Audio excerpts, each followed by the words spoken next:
Hello! Thanks for your continuing interest in our tips and tricks. This time we talk about how to use chromatic lines for harmonization purposes. Actually, I would like to cover two different cases: chromatic lines in the bass and chromatic lines in the treble. Let's focus on the bass first. You know that moving in chromatic steps equals a root cycle 1. If you want to learn more about root cycles and how they work in general, check out our ebook section on the website.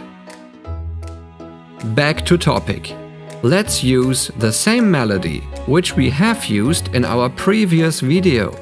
Happy birthday to you!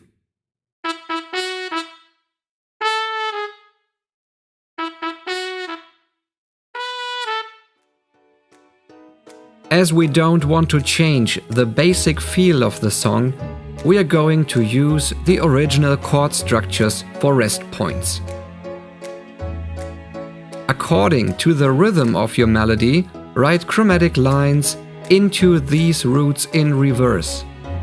Theoretically, you can write ascending or descending lines. Personally, I gravitate towards descending lines more often, as I like the sound of it.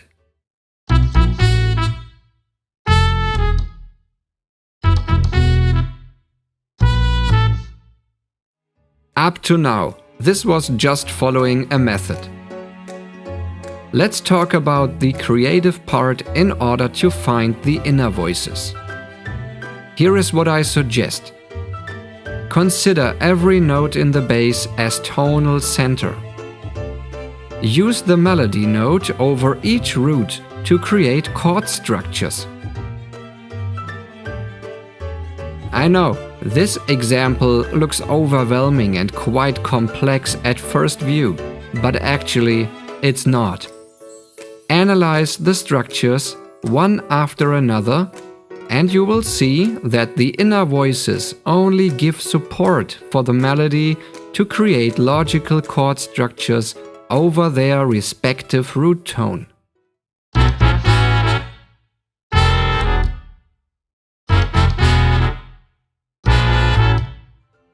And by the way, open harmony is your friend with this type of harmonization because of two reasons. Firstly, it allows you to create contrary motion between your voices and also the root. And secondly, it opens up some space for the melody so you can recognize it better. On to the second case, chromatic lines in the treble. Let's reuse the harmonized rest points, which we have created a minute ago.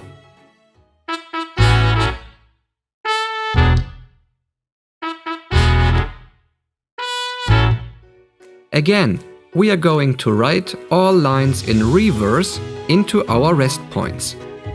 Try ascending and descending lines, because one might sound better than the other, depending on the context. Don't worry about the bass for now. We will fix it later in case we run into musical problems.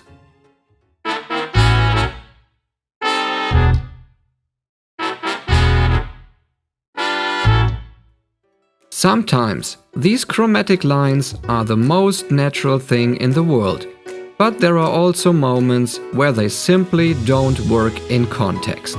So, don't force it.